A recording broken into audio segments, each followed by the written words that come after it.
Welcome back to Hey Brother, a podcast dedicated to all things Freemasonry right here in the jurisdiction of Kansas. This is an independent production, so the thoughts and opinions expressed here are those of our own and do not represent those of any lodge, Grand Lodge, or associated group or body. Now here are your hosts, brothers Darren Kellerman and Alex Powers.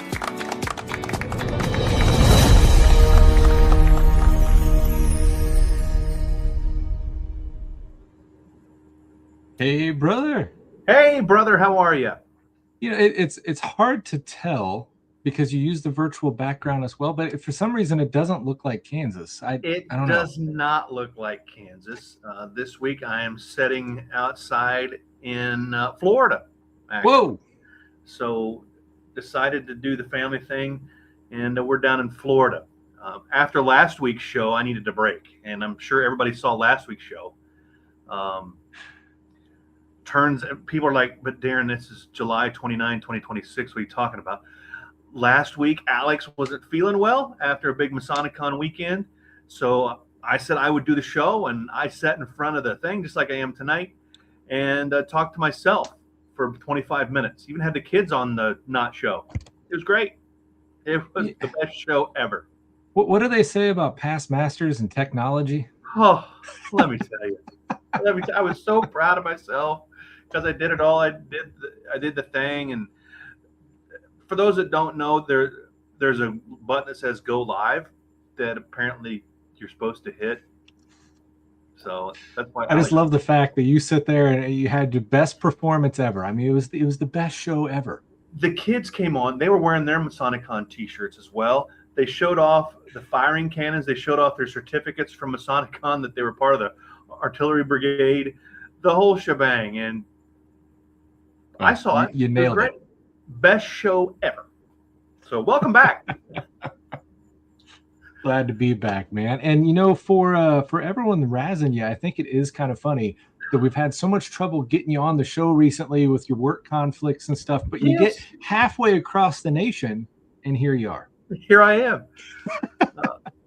Before we get too into the show, Alex, last week, I want to mention it again, MasoniCon Kansas 2026 was great. This was the 5th year that you and your wife, I don't ever want to forget that your wife, it's the 5th year you guys put it together, and another banger. And I told my wife and several people, I have heard you speak for over a decade now. I've seen you speak at MasoniCon events across the country. I've seen you speak at the North American Conference of Grand Masters, the Midwest Conference on Masonic Education, the Midwest Conference of Grand Lodges, Kansas Lodge of Research. I've seen you speak a lot of places, but that weekend MasoniCon was your best presentation ever. Oh, thank you. And the reason I think that's why is because you had no stress, because you had a lot of family stuff going on. You had to leave, and you were working on about 2 hours of sleep. Oh, yeah. And this is going to sound horrible, but you really didn't give a dang. And you were so relaxed when you presented, and it just flowed so smoothly. And, brother, it was great. It was great. Presentation on Vanderslice, former Grand Lodge officer, was outstanding, brother. So excellent job on your presentation. And you never present at MasoniCon, or rarely. So no, there's always so much going on. I think I've only presented at one other, and it was a bit of a nightmare. But like every event, I think we're just getting more and more in the flow. Like we've done it, we kind of know the process, and it's getting easier. It was great. We had so many great presenters. We did. Greg Bodine, who was on the show a few weeks ago, was there. Great as always. When we've had Earl Ginter on the show, and Brother Earl stepped up his game. He's presented in a lot of places, and he's very proficient in his ritual work. But this is the first time he's used a slide deck, and he had somebody help him with that, and then he went out and did some of his own and had some AI stuff moving around him, and it was great. And I talked to him after MasoniCon, and he was invited to a local lodge, and he's going to be presenting in Justice Lodge August 14 or 15, and he's doing a different presentation and going to have slides. So not saying MasoniCon stepped up his game, but he stepped up his game for MasoniCon and is now bringing it out to lodges. So That's what happens at events like that. Love it. Love it. Yeah, we had some really good ones. Mark Reeder gave a really informative presentation about whiskey and the Kansas brother, and learned all kinds of stuff there. And from a guy like Mark Reeder, he's the Grand Master elect of Kansas, but you'd never know it because he didn't come as that. He came as Mark Reeder, a member of Lake Lodge 50, just a small lodge in northern Kansas. And absolutely, you'd never know he's on the Grand Lodge line, but I mean, he's just one of the guys. It was awesome. Same with R.J. Johnson. The guy has, I mean, he's been doing podcasts. He was one of the godfathers of, and is the godfathers of Masonic podcast from Whence Came You. And holy smack, he knocked it out of the park as well. I mean, everybody did. It was great. It was great, Alex. I mean, well, RJ's was fun for me too, because like you were mentioning to me, and thank you so much for the kind comments. That means the world. But RJ's kind of one of those guys that I've been watching since I first started in Masonry. He was well more established than, when I first met him. He's been speaking forever. But this is a topic I never heard him present on, and I was just locked in the whole time. He did an amazing job, and I was just stoked to have him back. And he's done that before. Just kind of takes a topic, it's like, how's this going to relate? And just bam. Absolutely. Oh, Brother Dwayne Marshall chiming in. Hey, Brother Dwayne. Hey, brother. Dwayne Marshall, he was somebody that I'm not sure if we're supposed to tell. I guess we can. He donated to the silent auction, which helped raise funds at MasonicCon. And and Dwayne has had a part in past MasonicCons. I expect him to be presenting. He's got some nice, interesting topics he should present on at MasonicCon. So for sure. Just saying. Hey, there he is right there. There he is right there. Hey, tell you what, he has been everywhere since MasonicCon. He's been traveling out of state, throughout the state. I mean, he's everywhere, doing ritual work, doing emblem presentations with the Grand Master. Just the Grand Master elect's supposed to be quietly planning for his year, but he is not doing that at all. Somebody didn't give him the memo. He's supposed to be planning. So gearing up for the hot seat. Yeah, gotta be ready. Big hello from looks like Cody Schaefer as well, and then I bet who Powers? Is that? Powers. I don't know who that is. For those that don't know, that is Alex's beautiful wife, and she makes MasonicCon run. At the very first MasonicCon, she's the one that toted everybody around from the airport to the venue and let them stay at her house. Some of them. Yeah. She has been over backwards, forwards. She's like a Masonic contortionist for MasonicCon. Really, she makes the reservations. She makes Alex look really good. Absolutely, and deals with my panic attacks the whole way. Oh, yeah. Well, it was year one. I landed in the ER, had a panic attack. Yeah, that was fun. It's come so far, and she's always she gets to deal with it all. But I tell you what, Alex, it was so great. I don't have my list here with me, but I just want to give a shout out to all those sponsors that helped make it possible. We had Pam and Michael Stoops. We had A Powers Media. We had Justice Lodge 4-5. So these are the top sponsors. Hiram Stuff did the shirts for us. Thank you for that. We had, I think, Emporia Lodge came in, as well as Tony Borum, and made significant contributions as well. And I think we had the most lodges this year we've ever had contribute as sponsors. We had 22, I believe, was the count of that, not counting Justice. And Emporia, no, Orient Topeka also made a donation the day of. So and Tuscan as well. I don't know if Tuscan did, yes. Tuscan and Tony Borum. Yeah. Absolutely. Yeah. So can't do one without them. Gotta send a huge shout out to the Stoops family as well, because they were massive contributors and much appreciated to go towards our goal. And Michael have been supporters since one of my favorite all-time presentations at MasonicCon. There's been so many, but oh, look at that! That is from that's a bunch of swag that from the show. Yeah. This was a cool post from Brother Michael Brewer, who was not actually able to make the event, but got a goodie bag from the event. I think he caught it online, if I'm not mistaken. He was virtual. Yeah, he was there virtual watching. So yeah, sharing some cool shots of the swag. And what the heck is that one in the bottom left there? I don't know what that is. this is why you can't be left to get any of the swag. Big deal. Killing me. People don't know you really have that tattooed, and that's where the whole thing came from. That's the problem. Is people don't realize it's real. That's why Absolutely. But those sponsors, they do so much for us, and without folks like Pam and Mike Stoops and all the rest of the people, the fact when you made this thing free to attend, it just makes me cringe, because there's always like a perception of value and stuff, but it's really gone the other way, because it goes over the top, and instead of reducing, you've expanded, and I'm not sure how that happens. So, but it's been wonderful. The swag bags, and in case you couldn't read that post, a brother that was in person took that back home to him, which, I mean, talk about thoughtful, because he didn't have to grab a shirt, didn't have to grab a swag bag for him, but he did. And I know he did that for another brother too in his lodge that couldn't make it. So, well, there was one bit of a downer. We had an amazing speaker lined up for this year that I was just stoked to see, and he wasn't able to make it. I totally get it. But Kellerman, of course, had to have a little bit of fun around it. I'll let you explain the chaos here. So, brother Rob McClarty, we had asked him to present, and he was going to present, but he was a little bit under the weather and could not travel. And then we said, we're going to do it virtually. And this is where's Rob at? Where's Rob at? And so we went outside with my kids love the Wobbly Man. And this is the afternoon session. Some of the folks are already gone, but we needed to break before we did a live show. And there we all are doing the Wobbly Man. And we sent that to Rob.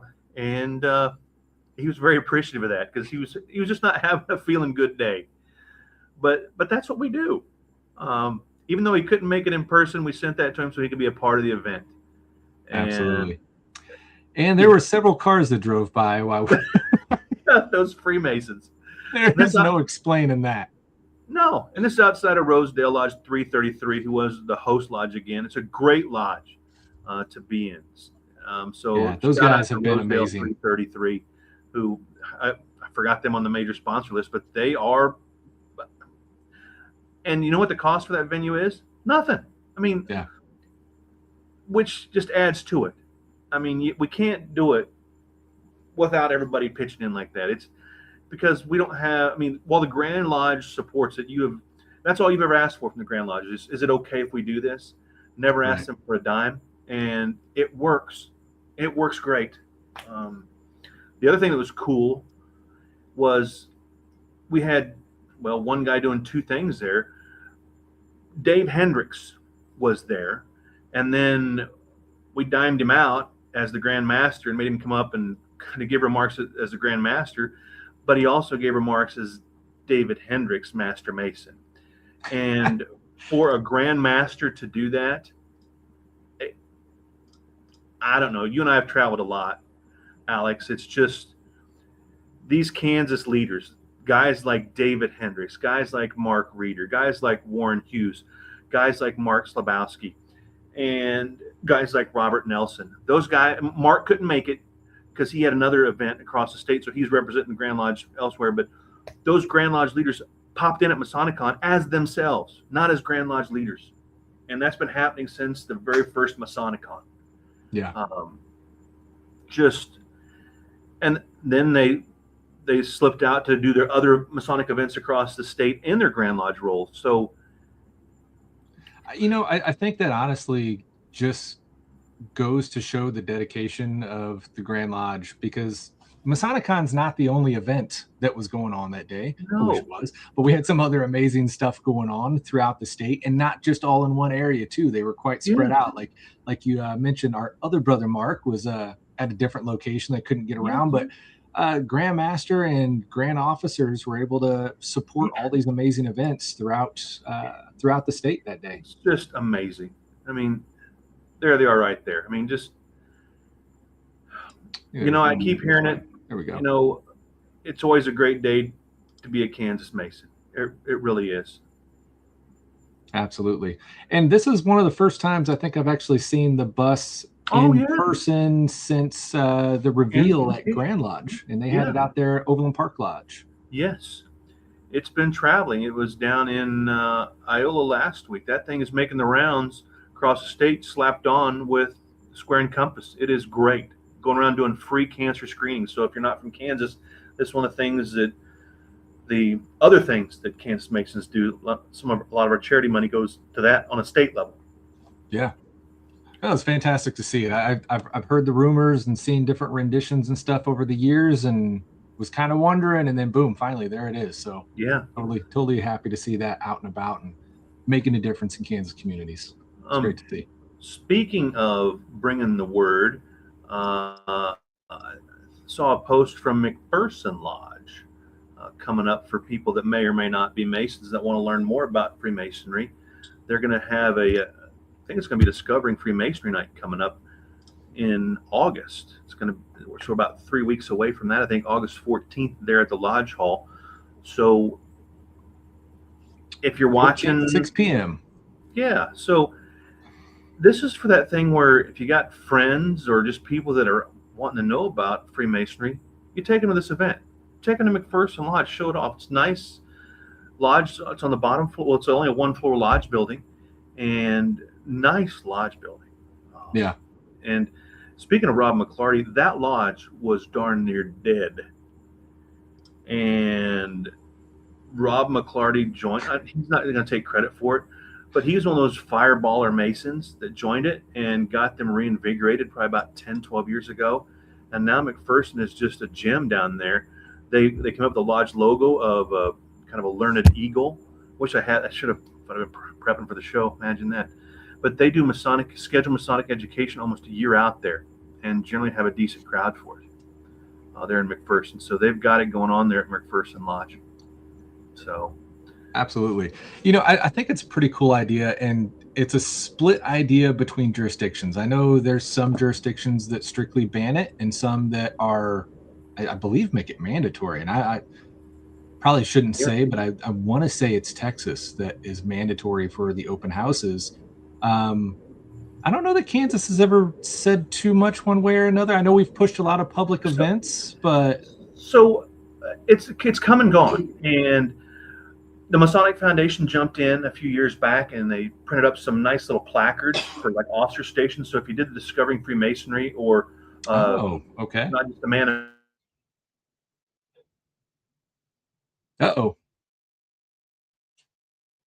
We'll see if he comes back. So while we're waiting on buffering Kellerman, what I was going to say, and hopefully I'm not buffering as well. Hopefully it's just him. Otherwise, I don't know. You guys are just staring at two blank screens here. Gardner Lodge, my home lodge, we actually did this a few years back. So we always have like the big county fair. There's a big, Darren's locked up. Sorry, guys. It's a perfect face. I guess you could have made a better face, but anyways, we have the county fair out here in Gardner every year. And we usually, or at least when I was master of the lodge, we would actually be in the parade and go around and hand out bags of popcorn. Just get the lodge logo and face in front of people there. And we did that for, I think, a couple of years after. And one of the years we had the idea, and I want to say we took credit from this, or not took credit, but took inspiration from the brothers down there in Texas, seeing them do these open houses to, hey, why don't we put that on the bags of popcorn of, hey, we're the local Masons in town. Why don't you stop in? We got snacks and conversation for you. And we did have a handful of people actually stop in and saw the little thing on the popcorn, went up there and met a few brothers, had some cupcakes and cookies, and talked about what the heck this place is and who these guys are. And I don't know. I know there's some jurisdictions out there that are pretty strictly against it. Some brothers have mixed feelings on, letting general public into, like, let's say the lodge room or whatever. But I mean, I think there's a lot of good potential that comes from it, from, not playing too heavily into the secret society stuff that a lot of people have that opinion about or thought process about with Freemasonry, and saying, no, we're just people in the community just like you, and we'd love to have a conversation with you, and come have some popcorn or cookies with us as well and see what we're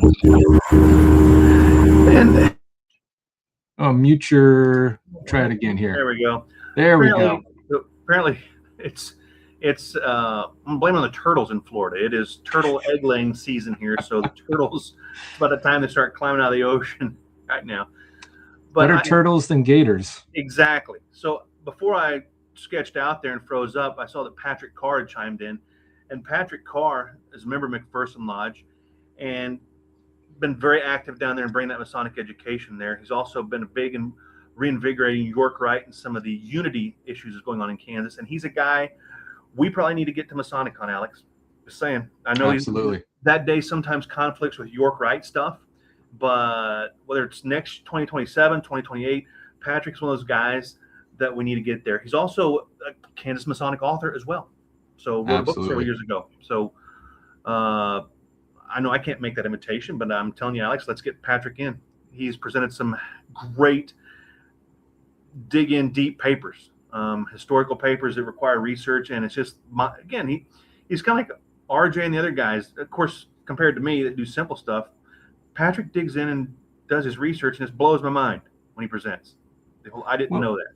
Let's leave it up to this. Feet to the fire. Patrick Carr, if you're watching out there, would you accept an invite to Masonicon? There you go. Post in the comments. We'll see. Bam! Right there. And if there's anybody else out there that we need to get on Masonicon, let us know. Oh, or absolutely. get him on the show.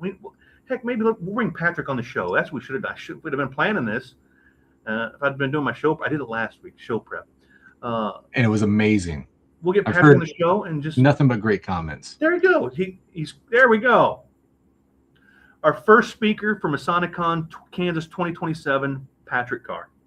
So speaking of scheduling, Alex, we're going to have to go over some of the stuff going on in Kansas. I mean, and stuff that's gone on. I know the Grand Master did some stuff this past week as well. So yep.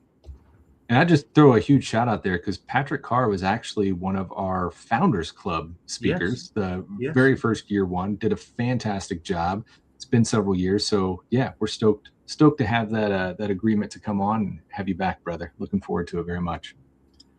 Now, you were saying what? Do I have another post to pull up? Well, the Grand Master had, I think it was, and some of the Grand Lodge officers, because Mark Reeder can't stay planning. He was helping do emblem presentation this week as well. Again, those guys, they've been traveling, putting some miles on the aprons this year, both in the Grand Lodge role and out of it, because I know the Grand Master went down to Iola Lodge 3 weeks ago and helped do degree work as a member of Tuscan Lodge. So he didn't show up as Grand Master Dave. He showed up as Dave Hendricks.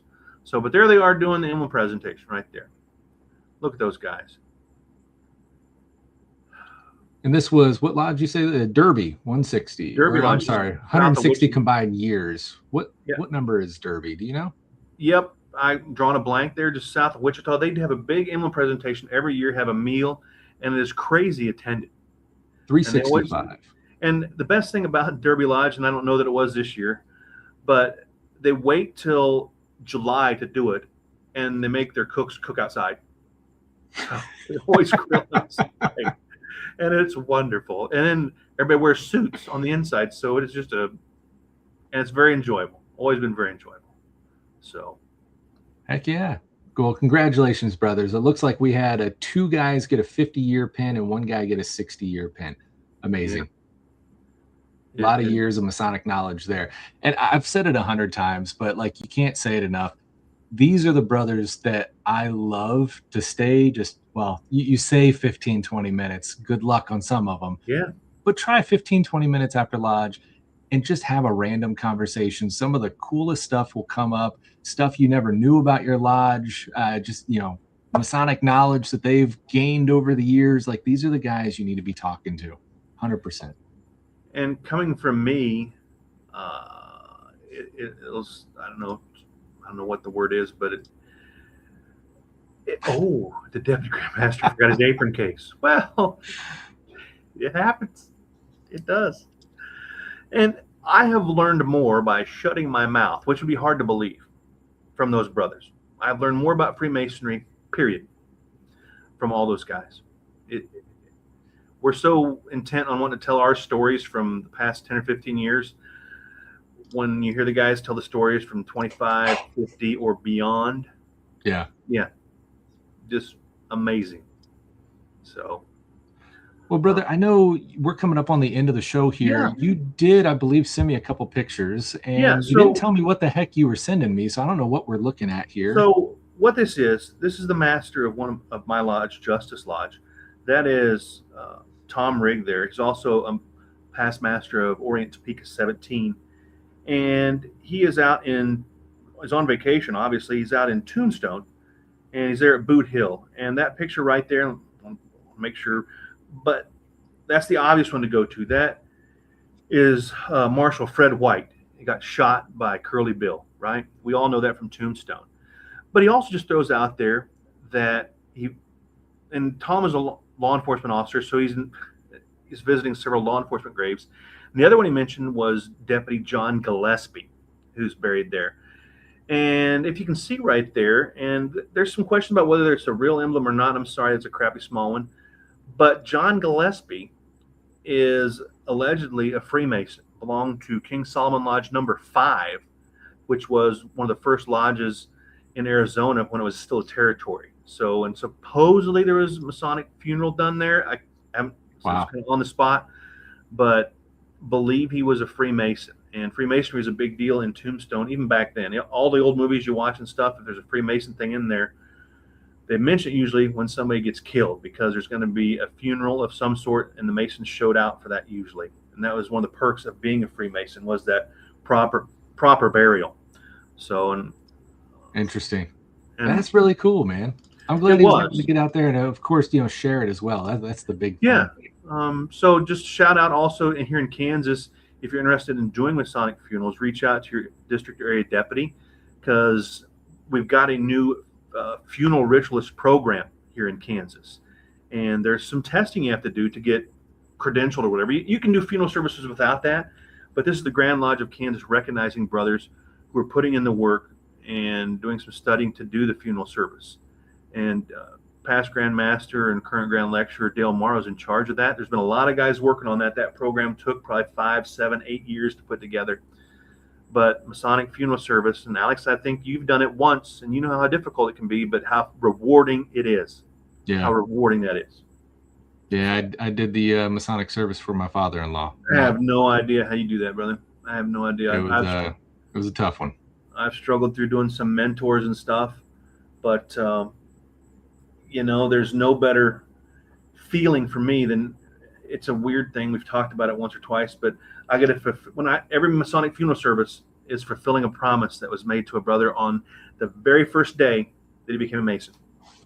Absolutely. Presenting with an apron, they say certain things, making a promise, and then that Masonic funeral, however many years later, fulfills that promise. And the guy doing the service and those brothers there, bam, Freemasonry. Speaking of that, if you haven't read Mike Halloran's book, Better Angels of Our Nature, talks a lot about that. One. Freemasonry, the Civil War, how North and South soldiers sometimes stopped and quietly came together to do a Masonic funeral service. Yeah. How creepy crazy is that? I mean, that is Freemasonry. That's what it's about right there. And that's one of the things, like it came up several times in my talk at Masonicon, but it's one of the aspects that is cool and troubling and just real to think, like, early Grand Lodge in Kansas, this was a troubled time. And, especially with Topeka and the brothers here, like it's border war area, right? Like this was right in the mix of those times. And while Kansas fell on the Free State side, there was a struggle before that, choosing it to be a Free State. There's a struggle of it. Is it going to be a Free State or not? Yeah. And we had brothers even in the Grand Lodge that were on both sides of that fence, but at the same time, Masonry came first. And we saw these brothers come together to make things operate in that smooth and brotherly fashion, even having strong conflicting opinions when it came to those such politics. And it's just, it's baffling to see if that would even go down in today's world the same way. So baffling is the Grand Lodge of Kansas seal. Yeah. Talk about historical times and how the white man and Native Americans, indigenous people, Indians, whatever you want to call them, the Grand Lodge seal has that right there. how Freemasonry just said, here it is. And the first Freemasons in Kansas were the indigenous people. I mean, that's that's a mind blower. And I remember when Alex Powers went out to, I think it was still called the Leadership Academy, to present that, and you were nervous because you thought it was going to, well, it does kind of smack the Grand Lodge's history about how Freemasonry came to Kansas and the historical parts of maybe Smithton Lodge number 1 and some of those guys up there at Wyandotte 3 who fight quietly over which was the first. And you had some real concerns, and it turns out everybody loves that history because it went over really well. I kind of bit my tongue on that presentation just because I wasn't sure how it was getting perceived. I guess the defining point there, not to get into the whole rabbit hole, we are at the end of the show, but the defining point there was recognized Grand Lodge Masonry versus Masonry, I guess you can put it. But the nut in the shell is the Wyandotte Indians came to Kansas over a decade prior to the Grand Lodge of Missouri bringing Masonry over. And the Wyandotte Indians in their history says they brought their church, their leadership, and their Masonic lodge. They already practiced Freemasonry. They brought it with them. It was a daily practice for them. They had a Freemasonry lodge, and it was known and respected far and wide. We've seen so much history of well-respected Masons coming from as far as the East Coast to the tribal land here in today Kansas to meet with, especially the chief at the time, to discuss Masonry and other stuff when he wasn't even a recognized Mason, I guess, as you can put it. So our early history really dances around that, is very careful how it words the first meeting or first Masonic Lodge meeting in Kansas, because they didn't want to do that. So I had to be, I felt like I had to be careful the way I presented that, but it's truly amazing history. And I know it's time to go. And everybody, thanks for watching live, and especially on the rewatch. Share it out with your friends, like, subscribe, all that good stuff. But it's amazing here in Kansas how our history keeps getting more and more, or I guess the word is richer and richer, because we started, Freemasonry comes here. We always say before Kansas was a state, before we were anything, Freemasonry was here. We were recognizing the Wyandotte Indians as being the part of it. We got the AF&M Masons. We got the F&AM folks, our Prince Hall brothers. We've got a rich history here in Kansas. Absolutely. And for those jurisdictions that can't recognize their entire history, well, get with the program. Let's go. So. And just a quick shout out before we lead off on that. I'm going to smack myself for not remembering the title of the book. But there is an amazing book about early Prince Hall and just African-American Masonry in Kansas and how that shaped a lot of Masonry throughout the United States. I'll put a link in the comments for this episode with a link to that book, but just amazing history on both sides all around. This was a breaking part of the country as we were going through that westward expansion, and a lot of Masonic history hit right here. It is great. It is indeed, as everybody's saying, a great day to be a Kansas Mason. It really is. So. Heck yeah. Well, brother, you got anything else before we sign off? I'm glad you were here to make the show go live. It's nice talking to somebody and having a few people watching. The designated button clicker. Patrick Carr's committed to Masonicon Kansas 2027.